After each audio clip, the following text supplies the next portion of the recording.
Hello and welcome everyone to episode 151 of One Piece at a Time, the One Piece read-through podcast where we read and discuss 5 chapters of the One Piece manga each and every week. I'm your host, Derrick, and I'm joined by my wonderful co-host and freelance letterer at Shonen Jump, Brandon Bovia. How you doing, Brandon? I'm doing pretty good. I'm, of course, Brandon Bovia, letterer of manga like Dragon Ball Super, Kaiju number 8. And I feel like here with episode 151, it's kind of like we're ending like Gen 1 of this podcast and about to hit Gen 2. I guess that's a good point. We've gone through that first set of Pokemon and welcome to the Mew chapter, apparently. The Mew episode. Yep. I'm just saying that it feels right that we're kind of in an era of transition. Yeah. This has been delightful for me to the point where I kind of like Punk Hazard.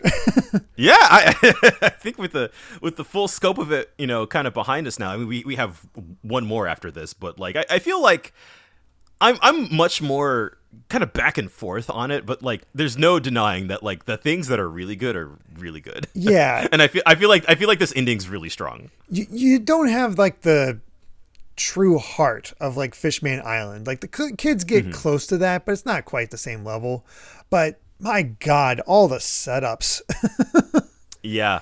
It really feels like we're kind of putting a nice bow on it. Things kind of resolve in a really kind of satisfying way. And again, we still got one more after this. So in a lot of ways, I kept comparing it to Jaya, but I think I'm wrong about that. I think it's actually more like the Baratie, where the Baratie has its own sort of self-contained story, which Punk Hazard certainly does, but it smoothly transitions into Arlong. And yeah, it feels like that might be the case with here into Dressrosa.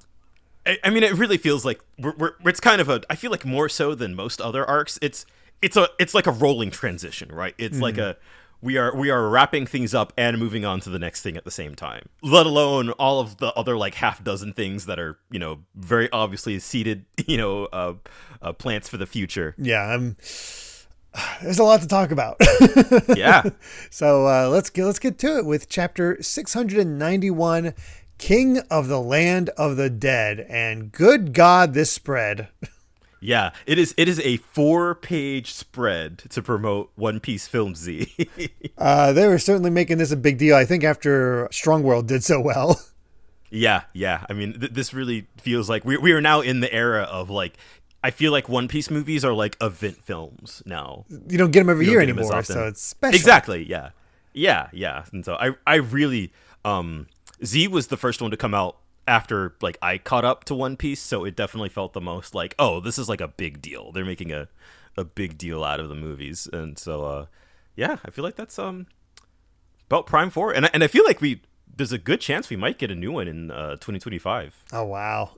Since we've been on about a 3-year cadence, and Red was 2022, so. Wouldn't it be amazing, since we just talked about this in the bonus episode, I forget the director's name, but wouldn't it be amazing if she was the director of the next movie? Oh my, that feels like the most obvious choice. Yeah, I'd love to see her work. The one she worked on Fan Letter. We just talked about Fan Letter on the most recent bonus episode. Oh, I'm so upset at myself that my brain is not cooperating. That's fine. But yeah, definitely a focus on the Marines, seeing all these young versions of Marines we definitely have seen before and know about. It's kind of funny to see their younger version. Then we got our big new villain, definitely front and center. Though the thing that caught my eye the most was, of course, all the costumes. I feel like that's a new thing. Another thing with these movies, starting from Strong World, is we got to get them in cool new outfits. And all the time. I love Brook. Brook is just kind of boss in his design. Yeah. He really feels like he's really fitting the pirate stereotype. He's just a skeleton man, just full coat. Yeah, everything. It's great. It's dapper pirate, but then you got Usopp for classic pirate. I love the beard. Yes, it's so ridiculous. But then you got Nami and Robin, and good God. yeah, they're a little more, even more than usual. I mean, I'm looking at this super mini skirt that Nami is wearing. Yeah, just letting it all hang out. Yeah, you see it from behind. There's just nothing but crack, I imagine. Yeah, that's all there is. That's why she's wearing the giant backpack to hide it. thank God for that, I suppose. And then Robin, just the true booty shorts again, just nothing but crack hanging out. Yeah, it's the outfits in this movie are definitely something. I really feel like moving forward, that's just kind of the thing. I guess the shame of it is I like the tops and the hats for the two of them. Yeah. I see this as like, oh yeah, we need to sell figures for these. yeah, that's true. Final thought: love Luffy and a giant meat on his back. Yeah, no, he's come prepared this time. I'm so fascinated to cover Film Z because I remember loving it, but I could not tell you a dang thing about it. I got nothing. Yeah. I can't remember if I watched it or not, but I certainly remember nothing of it. If I have, yeah, I know it's one of the more highly rated ones for sure within the fan base. So looking forward to it. Yeah, here's hoping it's good. Yeah. That is next time, just as a little spoiler. I think it's pretty obvious at this point. Actually, I do think it came out. Yeah, it did come out after 691, so that's perfect. Yeah. This is the week before it released. Sense. Yeah. So that's some synergy right there. Anyway, we got the chapter itself with the top part of the lab crashing back down, since, can't leave it up like that, but gas is still kind of pouring in now, so we really got to go. Yeah, I mean, imagine you're in the situation, you're trying to just get the heck out of Dodge with a bunch of kids, and you're like, Sanji's just like, I could have sworn the ceiling just floated a bit. Like, yeah, if you have no idea what you just saw, like, huh? And it's funny that the kids are all immediately back to normal. I guess the sedatives helped, but just Well, hey, yeah, they got the sedatives, and then it's just like, all right, now get up and run. Yeah, you got to go, and here comes Zoro from the way they're going to run because his direction is just that bad. And it's just great, and of course, just carrying Tashigi, just just Sanji's like, who gave permission to do that? Obviously jealous of it because yes obviously. But Chopper's riding on top of Mocha as all the G5 men carrier. They're referring to Chopper as boss, and he's done everything he can for her, so hopefully she's okay. But we go back to the SAD room, and I love how Virgo is still just sort of nonplussed about it. It's like, how am I going to eat breakfast tomorrow? Yeah, Law has just scattered his entire body and like pasted it to like the railing. He's just there's not much left of him to pull together, which is all the funnier that like sort of his parting words is just like, he's trying to ominously tell Law, like, you're gonna regret this, nothing of Joker's past, and that will be your downfall. Which is just, oh boy. It gets me excited. It's like, what is that about? And it just continuing on. It's like, the world is not such a shallow place that a fresh face with a bit of hype behind him can seize the reins. Tell him, Smoker. The world is too deep for a kid who talks big, and just like Law basically says, shut up. Focus on yourself. Yeah, just splits his head. Which sounds more violent than it is. Yeah. And this whole thing about like Virgo's body just being just completely just dismantled, but but in a funny way, which is why I think it's funny that he's trying to be all ominous. Oh, nothing of Joker, or he's just a head.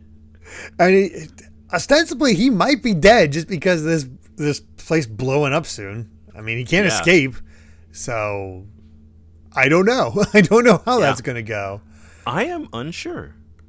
I'm curious if he'll return at any point, but who knows? But we go back to Caesar, who is, still has his broken nose, and it's just like, okay, what was that? Only Law could have done what just happened here. So what the heck's going on with Virgo? That's when he loses it. Like, he has been punched twice. He's not happy. It seems like Virgo isn't doing his job. And he just starts unleashing on Luffy, where it's like, look what you've done to this. And he just starts demanding, open the air vents at once, flood the room with the land of dead. It won't kill me. I'm already made of gas. So just get all of them. And he's like, okay, we'll give you time to evacuate the other guards. No, right now, this instant. Yep. And of course, he gives the whole guinea pigs line. And he's like, nobody will care about you. Do it. And all the men immediately start, like, you feel for them. They immediately start crying. It's like, what? Well, yeah. And well, I think the thing is that, like, they kind of, as we see him kind of cut into the secret room, it's like, they're kind of, Usopp is kind of looking on from afar, just like, maybe they finally picked up on things, but not quite. Not quite. It's that level of denial that G5 had about Vergo. It's exactly. Like, yeah. It's like, oh, I get it. Master's putting on an act to deceive the enemy. Yeah, that's right. The killer gas. It's all a plan. Would he really kill his own men? Yes. We don't want to hurt his feelings, so here we go. Vents are open. And he's just like, yeah, well, that's not good. He's like, yeah, your orders are not to use your heads. Follow me. It's like, well, that's what they're doing. Mm-hmm. But here comes the land of the dead, and he immediately absorbs it into his body, so he gets a new form, which is kind of awesome. Yeah. He's somehow made of gas, but he's got kanji tattooed on his chest. I guess it makes sense that, he kind of, his final form, as it were, was to just, to absorb the very thing that he created. Mm-hmm. The final speech is a little interesting. I say final, not to get too ahead of myself here, but it's just like, that there are already people, countries who want to use the land of the dead and want to use this weapon, and there's this whole spiel of like, if humankind truly wants to protect itself, it desires means to kill its enemies. They all need me. And so we're kind of getting back to that, like, Caesar kind of reaffirming his place in the world, right? Of like, I have this status and I can't get rid of it. Yeah. And he even like drives the point home by saying it's two peaceful nations that want this whole thing. So it's just a veneer. Everybody wants to kill each other. And he immediately starts using the land of the dead on his men. And of course, this is just pissing off Luffy. It's like, Momo watched Brownbeard and he starts taking off. And that's when the G5 men in the secret room are just like, are we nothing but guinea pigs? Really?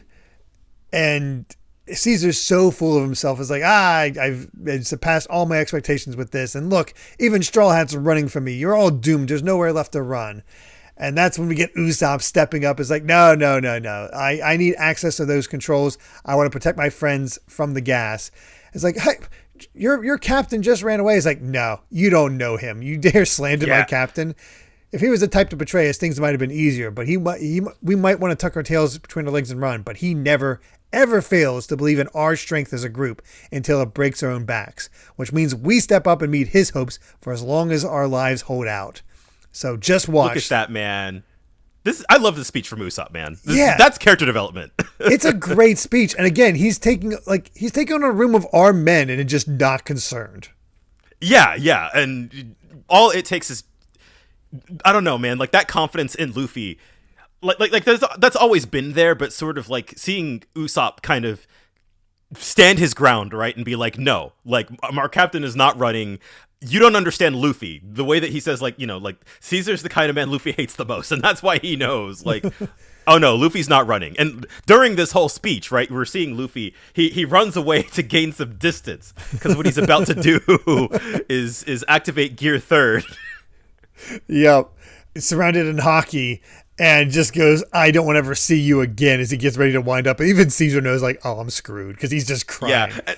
And that shot, too, like that bottom panel of the wind-up, just the scale, the way that you see Luffy's arms are stretched so far back, like, and that, like, his actual fists, of Gear 3 are hidden kind of like in the hallway. So you just know that there's, like, just two giant fists behind that door, and just how small he is compared to the Land of the Dead with Caesar. It's great. Yeah.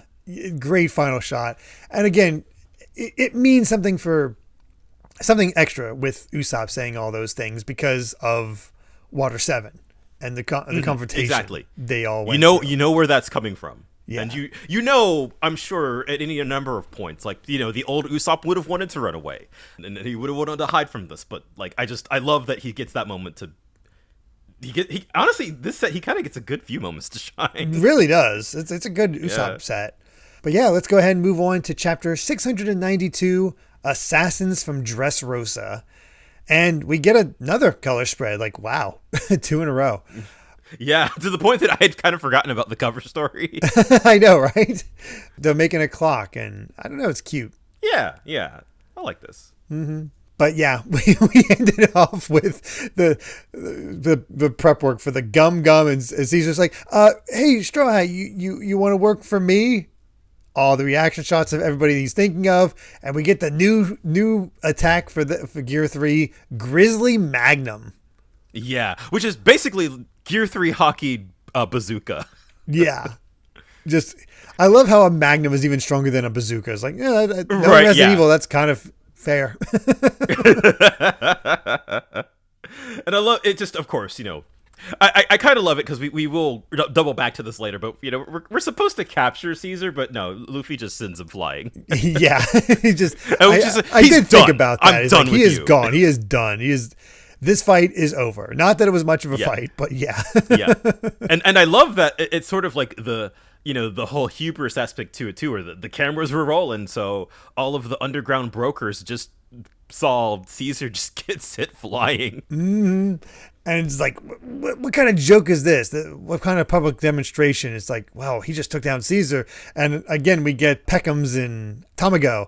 It's like, we got to inform Mama real quick. And Peckham's is just like upset at this. It's like, this freaking upstart. Yeah.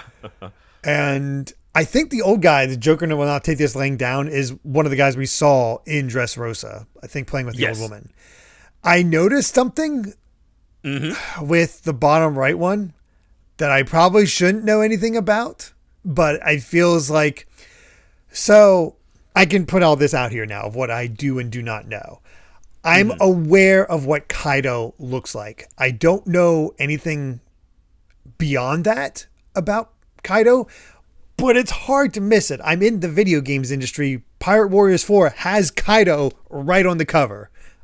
Yep. I'm not going to miss this guy. And I noticed that this guy in the bottom right has horns. Yeah, he's got horns and a coat. Although, and I don't remember the coat, but I do remember horns, so I don't know if that's him or not. I'm kind of wondering. The thing for me is that, like, it's hard to tell from the scale. So yeah, I don't know the size of him in relation to anybody else. That's, again, I just know the face. Yeah, which could be one of two things. It could be either not a finalized design, or I think it could be somebody else, but I can't rule out that it could be Kaido. And the way that, he says, tell Jack about this, in bold lettering. So it's just like, okay, that is a named character we'll probably see at some point. I mean, it also makes me think of Joker, because you got Jack, Queen, King, Joker, Ace, and it's like, what is that about? Like, we got something else going on here with these code names. Yeah. And then with your theory about Rob Lucci, it's like, man, like one of these guys that looks so much like Rob Lucci. And I see the bottom mic and look at that hair, and that looks like Rob Lucci. Yeah, it looks more like Rob Lucci than the other ones did. Theorizing that Law and Luffy may have an alliance. This is no longer a matter of mere criminal business. So things are getting big. People are looking at the events happening right now, and this is the implications of this are huge. Law has just kind of sent the criminal underworld into chaos. Yeah. I also, little thing I just noticed about before I turn the page, when Luffy hits Caesar, he does feel the effects of Land of the Dead. Like, you can see that paste over his hands. But again, he has this poison resistance plus probably the hockey, which explains why I don't think he was fully affected. Because we don't see him like worrying about his hands later.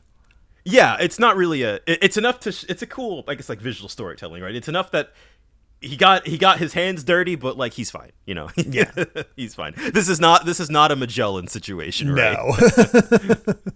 Magellan has prepared him for this. Yeah. But we go back to the others now after that whole scene. We're still carrying Mocha, and Usopp has taken over. He's talking to everybody. He's like, hey, and just sort of guides him. He's like, here's where you need to go in order to get to. Here's the shortest route in order to catch up. And all of a sudden, here comes Brook right behind Chopper, and Kinnymon got hit by the gas because of his concern for his son. Yes, which was it was like a funny one panel gag. You're just like, oh, okay, he's probably fine. And then I was not expecting to cut back here and be like, oh no, he totally ate it. Yeah, oh, no, he ran into the gas thinking he killed his son. Yeah, of course, there's nothing that cannot be overcome through sheer will. Moments before disaster. Yeah. Oh. Fortunately, Brooke was able to get him back, but yeah, not great for Kinemon, and I'm curious where that's gonna go because I don't know if that's curable. So Chopper, yeah, do your thing.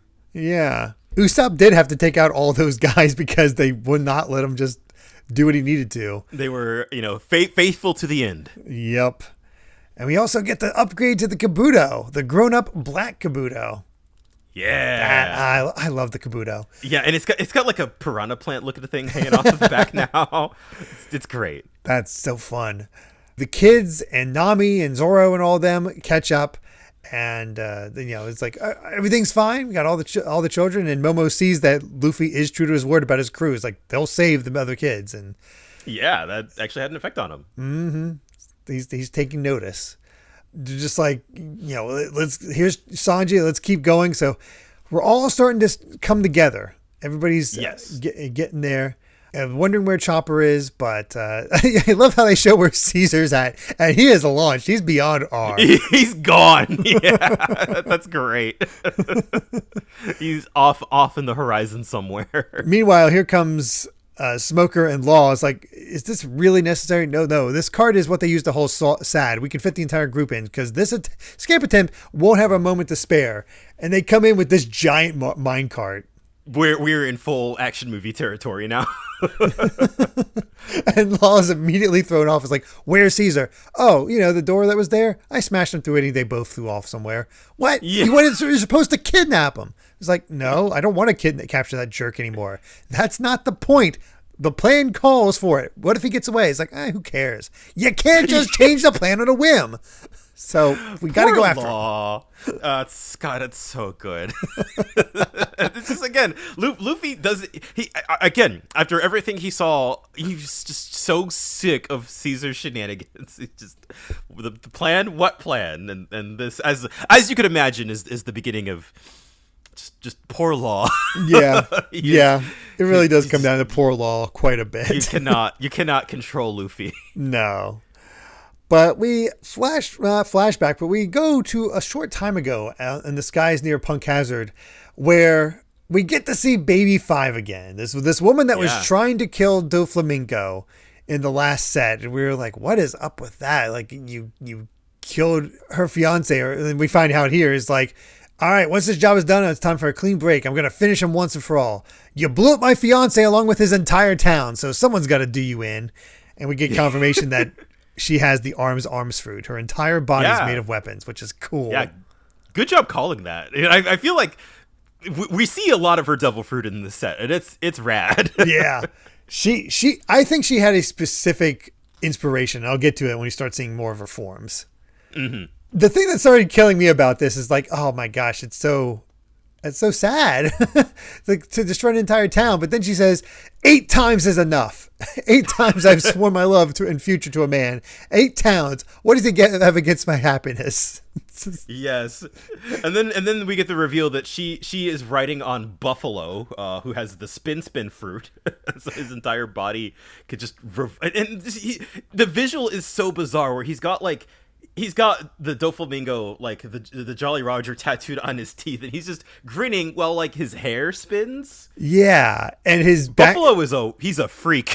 He is a true freak, and he is definitely different from the guy we saw in the pool before. So this is just a new character we haven't seen up to this point. I do love that we kind of get Baby 5's whole bit here, where she apparently she can't turn people down. She is so needy that if anybody comes to her for anything, she will lay down her life. And the way that we get down to the flashback of like, oh, he said he needed me. He said so himself. And you just like, you get this kind of really scraggly scumbag looking dude. He's like, it was love at first sight. Marry me. Like, he just doesn't look like he's got much going on. No. And especially got the guys laughing behind, and she can't turn down people. No, just the fact that he like, if somebody needs him, like, it's funny to think that Doflamingo thinks of her as like a little sister. blowing the town is how he cares, is how Buffalo puts it. And he just gets on her. It's like, you ever thought of turning down a guy? It's like, no, he needs me. And this is even emphasized. It's like, you don't need 50 newspaper subscriptions. You can't lend so many people money, and you get tricked into buying crap you don't need. How much debt you got? It's like, I only owe $98 million. Okay, you mind lending me an extra $2 million? $2 million? He's like, he needs me. Okay. It's like, cool. I'm gonna go head up the casino. and they just roll with it. Like, good on Buffalo. He's just kind of like a sucker board every minute. Yep. I'll do what Joker asks of me because he needs me, but I swear I'm gonna kill him. It's just, I love how we took this completely serious thing from the last set just to demonstrate how cool Doflamingo is. And all of a sudden, Baby Five is like one of the most ridiculous characters, and I love her. Yes, no, she is absolutely ridiculous. And it's great too, just seeing kind of Doflamingo's crew. Like, we're starting to see like just a small part of the dynamic here. And they're freaks. Like, he's able to put such a big storm gust. He clears out the gas that they can land and reveal the Mary. Reveal one of the armor ships. It's not even the Mary. It would be the Thousand Sunny. Caesar, Monet, and Virgo should show up there if we wait. So we're just going to wait here and collect them. When all of a sudden it gets hit by something. That something? Caesar. Yeah. Which, hey, lucky for them that he didn't land in the water. Well, and even I love, like, as soon as they were like, we got to get Joker on the phone.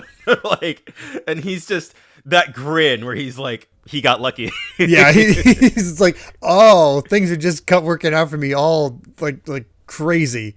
He's like, all right, get Caesar, get back here. What about Monet and Virgo? It's like, no, Caesar's the most important. And he's just like, heaven's on my side. And I love this small visual cue about how much of an information broker and how many like hands in the pot that Doflamingo has. Because he has a table just lined up with transponder snails.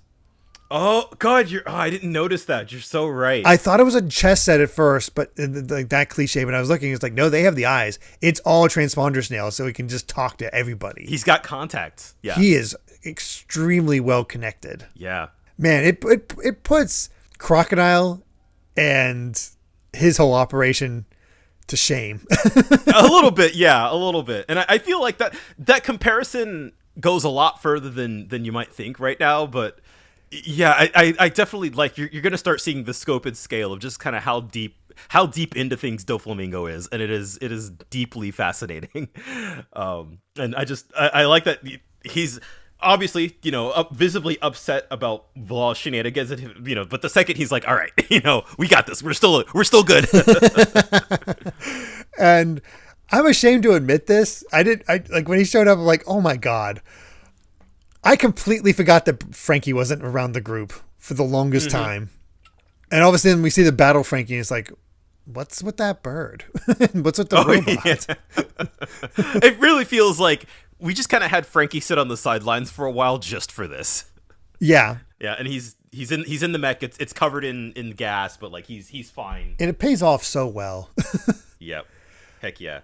Time for our next chapter, 693 Die For Me, our third color spread in a row. Yeah. I feel like not the last time that's going to happen. That's impressive. Yeah. But I like this. I like this one. New Age. We get Momonosuke. We got Kinemon. We got Law and certain members of his crew, which it just seems to be the pair, the penguin twins and the bear. Yeah. And definitely like an interesting set of characters for kind of the background. Mm-hmm. Right? Yeah. Where we got Hawkins, Blackbeard, Killer, Shanks, Kid. Big Mom's eyes up there just above. Yeah, the music guy. Yeah. Aokiji, Doflamingo, Aka Inu, and Jinbei. And also somebody in the top left who I recognize, but I'm not going to say who that is. Yeah, I don't know who that is. Huh. God, the possibilities. Right. But I love this. I love Frankie's intuition here where Frankie looks up at them. They look down at him. General left, and he just starts shooting them. Yeah. This feels almost like a kind of a non sequitur. Like, I was not expecting Frankie to fight Doflamingo's crew right now at this point in the story. He's just like, all right, we're here. We're fighting. We're fighting. And He shoots him out of the sky, and here comes down Baby 5. Is like, is that a pacifista? No, that's not possible. Caesar has no interest in human weapons. Well, if you want to fight, you've got one. And they just start unloading on each other. She has this massive cannon, and it honestly, does nothing. she's kind of the best matchup for Frankie. I would never expect it, but this is such a great matchup of just weapons versus weapons. It is so brilliant. It feels like Oda really he just got in the mood to draw some mech warfare. Yeah. And I love it. He's just, General, just fine. And then he puts up the General shield, which is too small and too late to put up at this point, which he just decides to throw as a boomerang, like Captain America is like, no, you're just throwing it in frustration. It feels like the Battle Frankie didn't get the chance to really show off its stuff during Fishman Island because it was the joke of Frankie just coming out of it in order to do stuff. But like, no, the General Frankie itself is cool. Yeah, it's awesome. And Baby 5 is cool. She transforms into a sword where she still has the cigarette and everything else. Bottom half is still just her legs. And then Buffalo grabs a hold of her and they start spinning, so they get this whirring blade to try to take him down. Well, and then, like, while she's spinning, she transforms from the sword into a missile. Right. And this is when I thought I, like, realized the inspiration maybe for her design, at least when it comes to Missile Girl. I've never fully watched the show, but I've seen the intro a few times and I think this thing shows up. Isn't there a character like this in Bobobo? I would not know.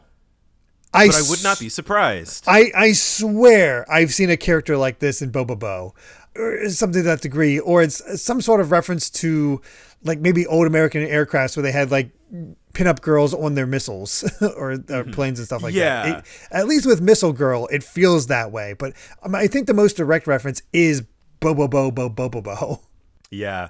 One thing I'm actually really kind of enjoying between Baby 5 and Monet is sort of Oda like having his conventionally attractive girls who have like the most cursed devil fruits. Yes. Or at least like the most cursed depictions of their devil fruits. I found it, Brandon. If you're curious at home, look up Bobobo Torpedo Girl. Oh my god. I thought so. I thought I had seen this. Uncanny. Yeah. So I'm like, my god, Oda put a Bobobo reference in because Bobo was actually absolutely a thing at this point. Yeah. Well, I think it would have been finished at this point. But I would be not surprised to hear that Oda is a fan. That is the least surprising thing imaginable. It seems like his humor. What I love about this encounter is sort of the quick realization that there's a complete misunderstanding happening right now. Yeah. Where they're like, if he thinks he can stop us from retrieving Caesar, he must be treated as an enemy. And Frankie's like, what do you mean? What's this about Caesar? And then they just collide and there's a big explosion. And you can see her, I think you can see her like bursting out from it. Or maybe, who knows, but there's Caesar. It's just like, where am I? I can't move. Oh, but I do have Smoker's heart. At the very least, I can take someone down with me. And there is a real, oh crap moment. Did we not get Smoker's heart back? Right, yeah, you think we have one more dangling thread left. Yeah, it's like, oh man, we really do have to get him back.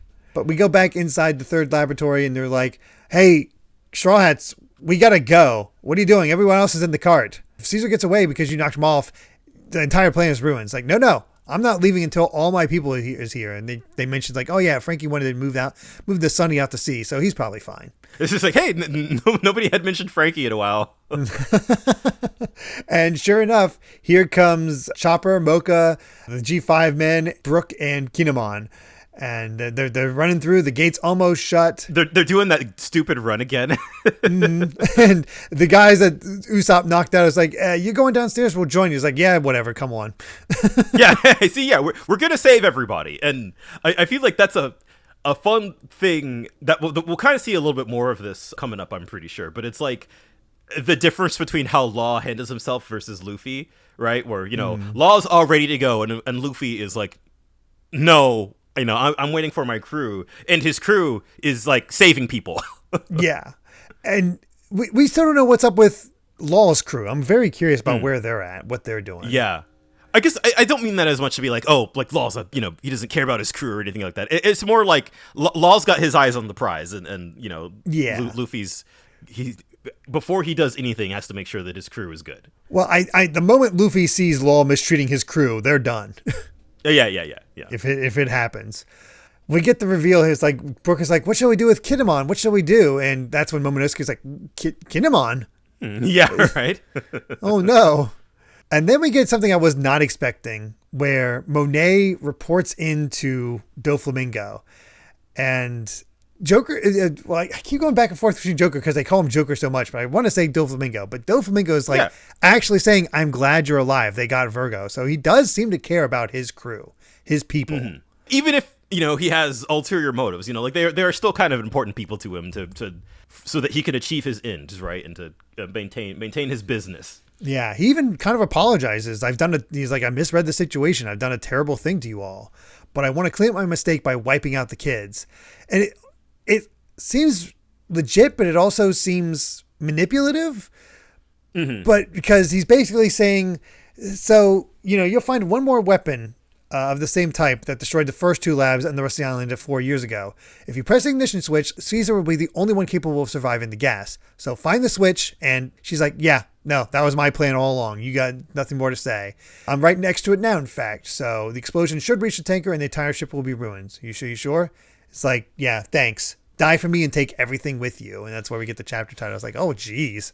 That is some devotion. That's the thing that, like, I thought initially, my initial read was that, this is Doflamingo being the smooth talker. He's apologizing, but he's not really apologetic, right? Mm-hmm. That sort of thing. But, like, I actually think that the speech is genuine, because he does so nonchalantly just, like, die for me and take everything with you. Like, I don't think he would say that if he was trying to manipulate Monet into doing his bidding. But yeah, the fact that Monet did it ahead of time. She was already prepared to do this. Yeah, I think they know exactly how each other operate. Yeah. And it's so interesting that she was so afraid to die from Zoro that she couldn't keep her form together, but she's ready to die this way. It's a funny thing about prepared to die versus not prepared to die. Right. Yeah. And I think that she is willing to die for Doflamingo, I think says a lot. And that actually surprised me somewhat because, like, I definitely thought her devotion was, well, I guess, I feel like you would think her devotion is to Caesar, but, like, she knows that he's an idiot. Yeah. There's no real loyalty there. It makes a lot more sense that she's doing this for Doflamingo. We do have an SBS where it's a fun pair of letters where it's like, my One Piece loving friend keeps telling me that I look just like Kobe. What should I do about this? Take responsibility. It's like, wait, Kobe's gotten so much cooler lately. So I can't take responsibility for this. I mean, who's saying this to you? And then all of a sudden somebody's like, hey, one of my friends totally looks like Kobe. He's really angry at you because of it. So watch out.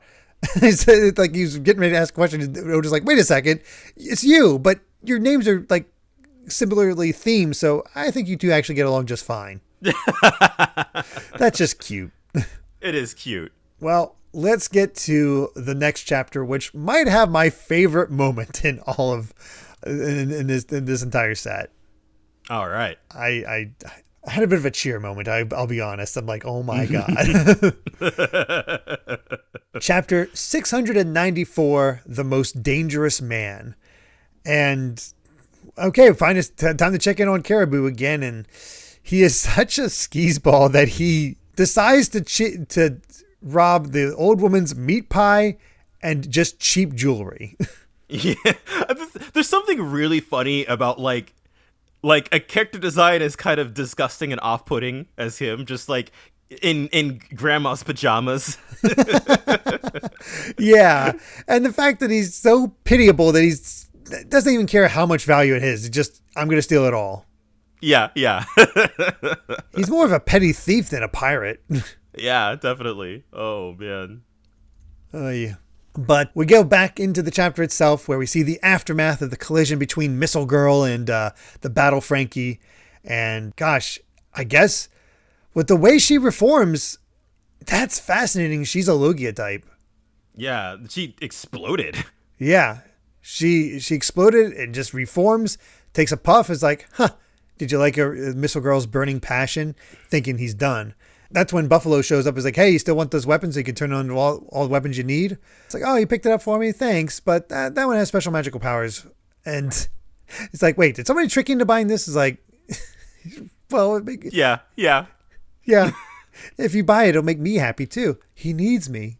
That's how she got tricked into buying this useless thing. I forgot just how funny she is. Yeah, it's the thing that she's had strapped to her back this entire time that she doesn't need. It's just she thought it brings good luck. Yeah. Oh, hey. And Frankie's like, I don't know who you people are, but I am the invincible Iron Pirate. And just he starts singing to himself. Oh, God. And again, cursed look where she turns her upper body into a revolver, shoots at him, still does nothing. Like, these two fighting each other is so freaking cool. Yeah, I really feel like Oda just had an idea, and he was like, all right, we're just going to let this go for a couple chapters. And I'm all for it. I think this might be the longest fight. I think so. Yeah. I mean, we were talking before about like, I was a little disappointed by how quickly, kind of the major fights ended in this arc. But here we have like 3-4 chapters of Frankie versus Baby 5, and it's ridiculously entertaining. Mm-hmm. It's just enough shown that you're entertained by it while still moving other things along. It is perfectly paced. Yeah. But we get a reminder that Caesar is looking at Smoker's heart, and it's like, oh, I'm saved. But before that, and then we go back to the SAD room, and it really feels like Doflamingo's legit with this, where he's just saying, sorry, partner. I know you've been with me the longest. Thanks for everything you've done to this day. And you just get this actual smile, legit smile from Virgo. Yeah, and I feel like that's, we were talking about Crocodile earlier. I kind of feel like that's actually the big difference between the two of them, right? Like, yeah, like Crocodile trusted nobody, right? Like he was going to manipulate anything and anyone to get to where he is. Whereas like Doflamingo is a crime boss, but he understands like family, right? Yeah, he understands the bonds that he needs in order to do all of the nefarious things he wants to do. So the more I see this, the more I think I'm actually convinced that like, no, he treats his people seriously. Mm-hmm. And he I feel like maybe not actually that dissimilar to some of the other pirate crews. Like certainly he treats his crew better than, some of the other pirate crews we've seen, and in a weird way, he might actually have more in common with Luffy and Law and some of the kind of quote unquote good pirates we've seen. Perhaps, but then I think back to how he treated Bellamy. Who wasn't directly part of his crew, but was representative. Yeah. To a degree. And with his failure, he just got rid of him. Yeah. So I think if you're in his inner circle, you're family. I think he treats his inner circle very highly. But also at the same time, like you could totally imagine that, he doesn't really have a lot of patience for failure, I would surmise. But like, it is actually really interesting how much we're kind of learning about Doflamingo through the way he carries himself over the phone. Yeah, I know. Don't never see his face, just see how his sort of his words. Yeah. And it's, God, I'm so excited to learn more about this character that I've seen for so freaking long and been so curious about. That might be the most exciting thing. But in the meantime, all the other characters learn that, yes, this is Momonosuke. Kinemon is his father. But he's so exhausted from hunger that he just passes out. Yeah. That's when things start exploding. And it's like, what was that? It's like, oh, that was from room D, the SAD room. It finally exploded. So now they're making their mind card escape a la Temple of Doom while the corridor is collapsing. So they have to like slice and kick away all the falling debris to keep them moving. It's kind of a lot of fun, actually. And of course, Zoro gets to, cut things up. Yeah, exactly. I love because we got the G5 guys in here too. Just kind of like for an enemy, talking about Zoro, he's the guy you really don't want for an enemy. For sure. Yeah. And I also love that Law has the same kind of dark humor that Robin has. Mm-hmm. He's just narrating it. Usopp's like, this is not really a great time to be narrating. Yep. Monet's just like, she's getting there at the self-destruct panel. It's like, there's an explosion going off somewhere else, but that was too small to eradicate the entire island. I got to take care of this myself. So you see just all the gas interspersed, them writing the minecart and all the various characters. everybody that was enveloped by the land of the dead, and even Joker, or Doflamingo, as she says, "Goodbye, young master. You are indeed the man who shall be king of the pirates." And that's, there's a reason for Luffy to fight right there. Yeah, and I love that shot of Doflamingo too, where he looks legitimately upset at this. This is the most serious we've ever seen him. Yeah. That's when we go to Caesar, who just takes out some shard and goes, "Die, smoker," and stabs his way into the heart, laughing. Yeah. And then we see that panel of Smoker, and he's just like, huh? It was just like, huh. And all of a sudden, and Monet starts bleeding. She lifts up her shirt, and sure enough, it's her heart. Oh, that is some good old-fashioned tragedy, man. Yeah, it is pure tragedy. Like, the fact that Doflamingo is sacrificing his men to get Caesar, and Caesar kills her like this, unknowingly, of course. Yeah. But also, I think, as we kind of see here, it is indicative, as we've seen so many times throughout this arc, of just like, Caesar really... He doesn't cross his T's or dot his I's, right? Like, no. We kind of have this conversation, where Smoker's like, "Tell me, Law, why did Caesar think he had my heart?" And he's like, he just made that assumption. He's like, he gave him a heart. Yeah, he assumed, and that was it. Yeah, Law just had the heart when he got it, and just like, I'm gonna just swap these, and just gave it, and didn't really make sure. So all I did was considerately return his secretary's heart to him. When you're nice to others, that good karma comes back around. I love that. God, that shot of Lars. That good karma comes back around with the most villainous grin on his face. And I am 95% sure that Monet and Virgo are dead. I think Monet is 100% dead. I think she is confirmed dead. I do not remember if Virgo is confirmed dead or alive currently. It's hard to say with him, because I guess he could hockey up and potentially survive it, but then there's all the gas, so... Yeah, you would be fair to assume that he's dead. And I'm not saying that as like, ooh, I'm teasing. Like, I don't remember if Virgo shows up at any other point, in like a background panel or whatever. Mm. I feel, based on what we're looking at, he's probably dead, but like, I don't remember if there's like a hard confirm one way or the other. Yeah, if he's dead, whatever. For the most part, but I will kind of miss Monet. Yeah, she was great, and but like, I don't know, I do really like the dramatic irony. Yeah, I was literally like, oh, hand over your mouth, and it's like, oh, damn. Yeah, just that tragedy and the way they survived it, and it's God, it makes you wonder, even if Caesar gets back and realizes what happened, would Doflamingo blame Caesar or blame Law or blame both? Mm-hmm. I don't know. Great sequence. And that's when Law says, "Can anyone here create wind? There's probably going to be gas around the exit." It's like, hey, do you expect any of us to coincidentally have that exact power? Oh, I can do that. Wait, what? Yes. Thanks, Nabi. To confirm this, Doflamingo is pissed. He has left his room and is just like, hey, we're having trouble with a metal security guard of some kind, but otherwise you're fine, meaning the island hasn't gone up in a catastrophic explosion. Well, get rid of that guy from now. I'm on my way. Doflamingo is going to confront these things himself, which is, oh crap. Yeah. Also, I'm sorry, we have to point this out. Like, we kind of assumed, from what we've seen from Doflamingo, like we haven't had an on-screen confirmation of what his devil fruit is, but it's clearly some kind of like puppet master kind of thing. Uh-huh. He's flying right now. He might be able to puppet master himself so he can like just go. He is flying over the ocean and is just like, yeah, I'm on my way. And like that final panel of him is so terrifying with just like the inky blacks and that grin. Like I feel like the last thing that you would expect from, like, again, like the shadowy puppet master, the top guy in the organization, like, he's not going to reveal himself until he's ready. He's not going to get involved in the action. But no, Doflamingo, he's on his way. Yeah, he cared about Monet that much, and the fact that it didn't go off is like, oh, I'm taking care of this myself. Yeah. Yeah, which, oh boy. We do have an SBS, one asking about, hey, we didn't see Zoro or Frankie get in on the pinky swear with Shirahoshi.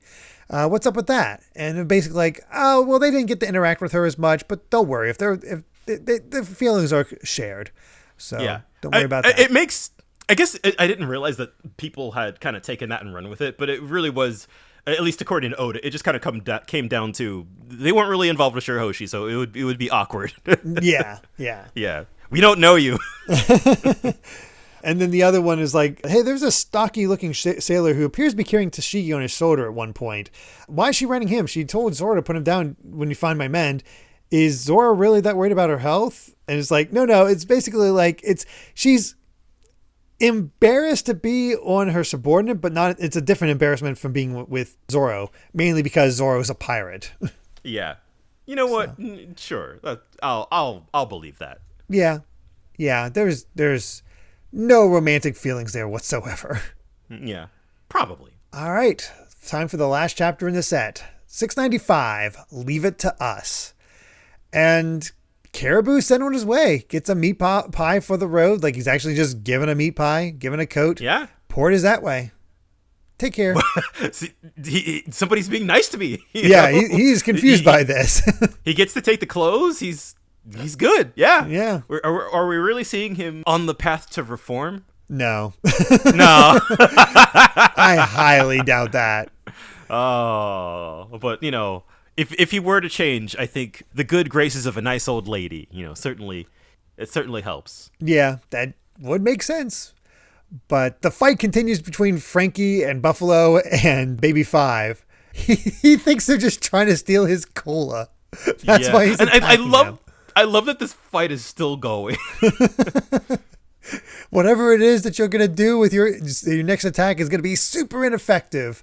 And Baby Five transforms into Sickle Girl and actually pierces Battle Frankie's arm. Yeah. And it's like, all right, I'll give you props for that one.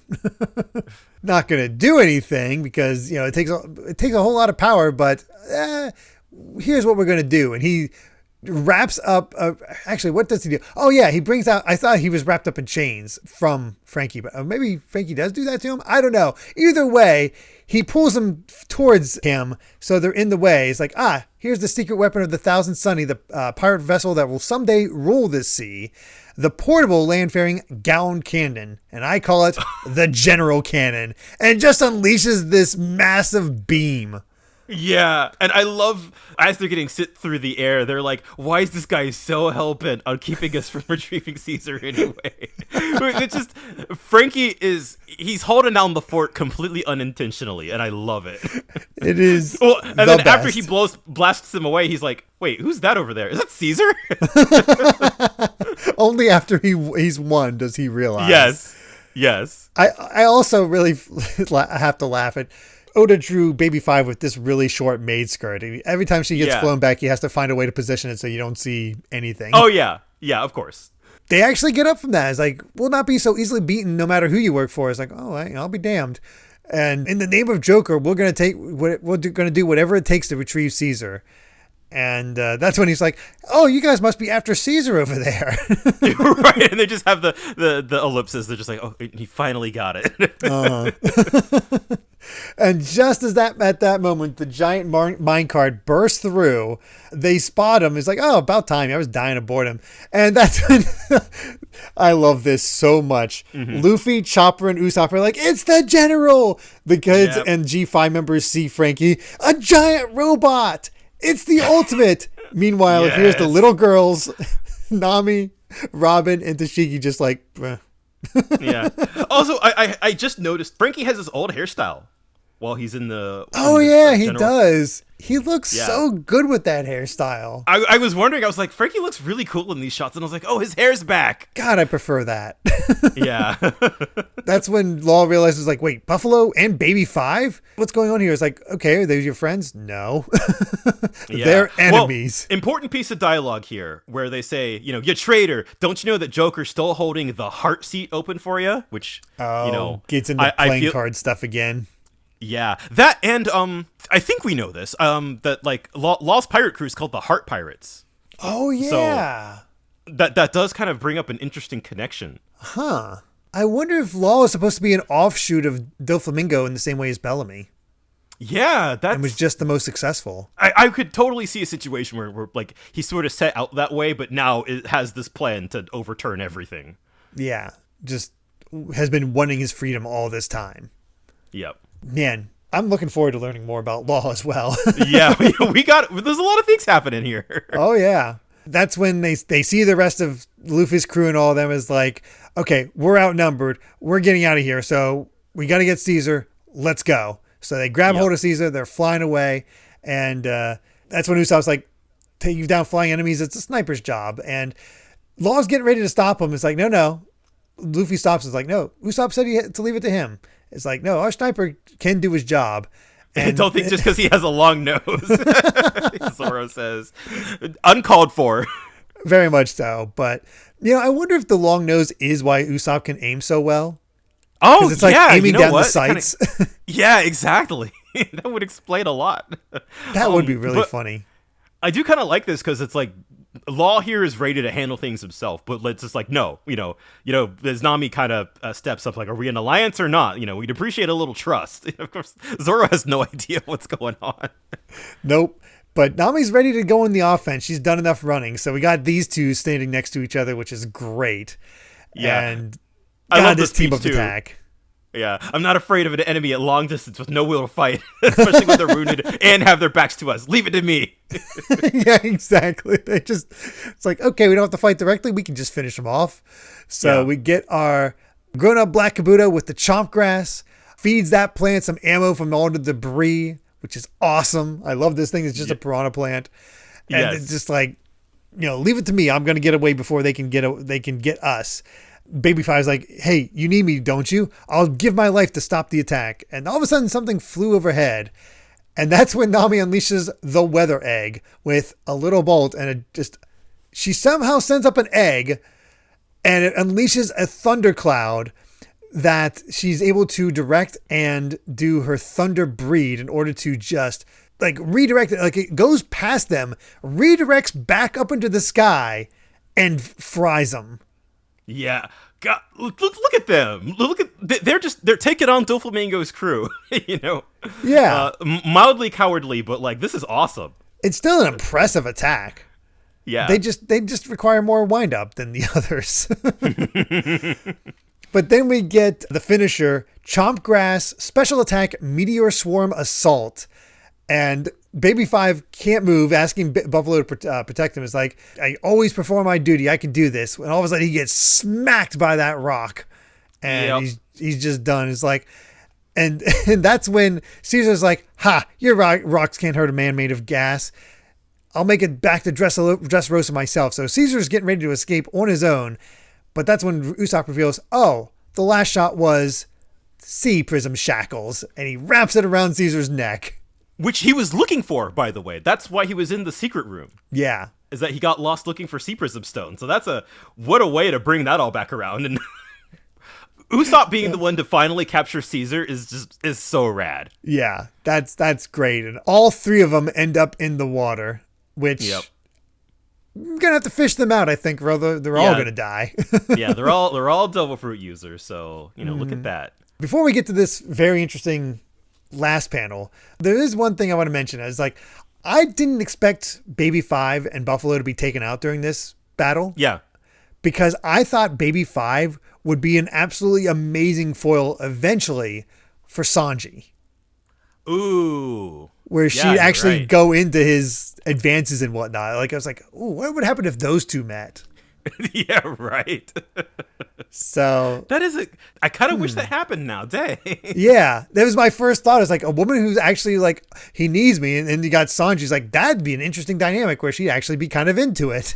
Yeah. Finally, somebody who understands. But yeah, no. On the one hand, I'm surprisingly like, I thought it would be a little deflating to kind of like, we're getting introduced to Doflamingo's crew, and the first thing we see is that they just kind of get completely stomped. But I'm kind of okay with it, if only because I, at this point as a reader, know, like, they're not a good indicator for what the rest of his crew can do. Right. And they're it probably is on the lower end of the power scale. Right. They were on reconnaissance duty. Yeah. But and Doflamingo underestimated how many people he would need. But it is funny that he went from, all right, go send Baby 5 and Buffalo to screw it, I'll do it myself. Yeah. And it also helps because it helps give Frankie, Usopp, and Nami things to do. Little moments to really shine, which I really love when that appreciated happens. those moments. Yeah. But we end the chapter and the set with somebody going, "Oh, I think I overslept. So which way is Punk Hazard?" And it's like, well, I know immediately who that is. Just asleep on something in the middle of the ocean. I believe Aokiji's real name is Kuzan. Yes. So, because he's not Aokiji anymore. Yeah. Very fascinating. Yeah, I'm probably gonna call him Aokiji still. It's a hard habit to break, but yeah, that's which is to say, he's in shadow. We don't know who that is yet, but we do have an SBS. Nothing of real note. More just how people notice things about how like this person. We got these brothers that look kind of similar. One is with Ivankov, and one was part of the Navy, and they fought each other because one of them was part of the spread for Film Z. Mm-hmm. Wow, what a connection! Yeah, we got Pirate Captain Andre and his brother. Oh God, I missed it. Condre. Either way, that is the set, and again, Punk Hazard's just fun. It's not deep or anything that crazy, but I think it definitely struggles in a little bit in the middle, but it's a very small portion. I thought it'd be a lot longer where it'd be kind of floundering, but no, it really just seems to hit those beats pretty well. It's honestly really fast paced, and that I think is actually kind of a breath of fresh air with some of the longer arcs. Kind of, that they can have pacing issues here and there, and I certainly think Fishman Island has hella pacing issues, despite sort of my misgivings with it. Like it is entertaining to just. It feels like things are constantly in motion, right?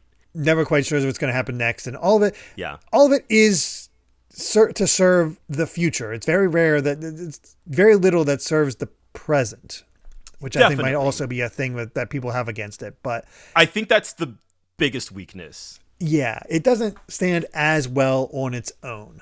But I don't mind that. I don't mind a setup arc for what might be coming. Just because, again, I am really looking forward to Dressrosa and Doflamingo. Certainly. This works so it for is me. Like it's set up for things that, and imagine... Again, reading at the pace that we're reading at, as opposed to week, and that also might be why I have kind of lingering kind of disappointment with Punk Hazard as sort of as a former weekly reader. It is like, oh yeah, I remember some of this stuff taking forever, and not really knowing where things were going with the setup, especially while you're reading week to week, you don't know when or how these things are going to pay off. So now reading it with full knowledge of where a lot of the stuff is going is like, okay, I see what he's doing. Yeah. And I remember when I stopped, like that was another reason I stopped. I was enjoying the chapters, but it wasn't hitting me in the same way as before because I wasn't getting like the constant feed of new chapters when I wasn't caught up. Yeah. That's why I was like, okay, I'm stopping for Bleach. I can stop for One Piece as well. And it'll read all the better. It'll be better. Be all that. And I just never came back to it. Yeah. Which I think is very on one hand is a shame. On the other hand, it's worked out for this podcast. Yeah.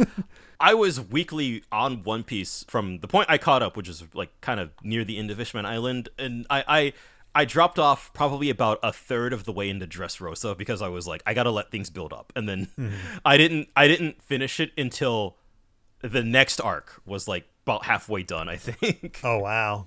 Yeah. So and I think Dressrosa reads a lot better in big chunks. It is kind of hard to keep track of it. Oh wow. Week to week. Yeah, it was near incomprehensible sometimes. That's the other thing I definitely want to say is that I know Dressrosa is a long arc. I have no idea how it becomes a long arc, and that's another thing I'm really curious to see how it goes because we've seen a few of the members. We don't really know much about just Dressrosa. Doflamingo is on his way. What is the setup here? What exactly is going to be going down in all this? I think we're about to find out. You know, yeah. We've got one last chunk of Punk Hazard to cover. We got to cover these in the last few threads. But that won't be happening next week. But I'll get to that here with our outro, because with that, I believe we've said all we've wanted to say about chapters 691 to 695 of One Piece. Thank you so much for listening, and you can find more of my ramblings and stream VODs over at BitNerd Games on YouTube, or simply BitNerd on BlueSky. And Brandon, where can everyone find you at? I'm Brandon Bovia on Twitter and BlueSky, talking about anime, manga, games, and my job. And we're almost at chapter 700. I know. And I just think that's wonderful. We have little over 400 chapters left. Yeah, exactly. We have only 400 chapters left. Which, hey, when you think about it, like 430, 431, which is basically the big, like, that's One Piece up through the end of Enia's lobby. That's how much we have left to go. Yeah. Or in terms of other manga, I think that's longer than the entire run of My Hero Academia. I think like so, or about as God, Jesus. Yeah, right. When you put it in that perspective, it's nuts. And if you'd like to help us out more, you can support the podcast over at patreon.com/Derrick Bittner. That's DerrickBitner. To listen to the next episode ad-free 3 days early, as well as patron-exclusive bonus episodes. Like I mentioned before, we just talked about the One Piece fan letter, which was a really good time. And before our bonus episode for next week is going to be us talking about the filler crap that happens in the lead up to Film Z. Yes. I think it's called Z's Ambition. Yeah. Yep. Yeah. So that should be interesting, because Brandon said he watched it and it's crap. So, oh joy. Yeah. Again, I guess that's funny. Like I watched the movie in Film Z. I don't remember anything about it, but I remember the feelings of both the movie and the filler arc, but I don't remember any of the details. This will be fun to see. So yeah, make sure to return next time as we go back to the movies to discuss One Piece Movie 12, Film Z. So until then, my friends, bye. Remember to take life one piece at a time.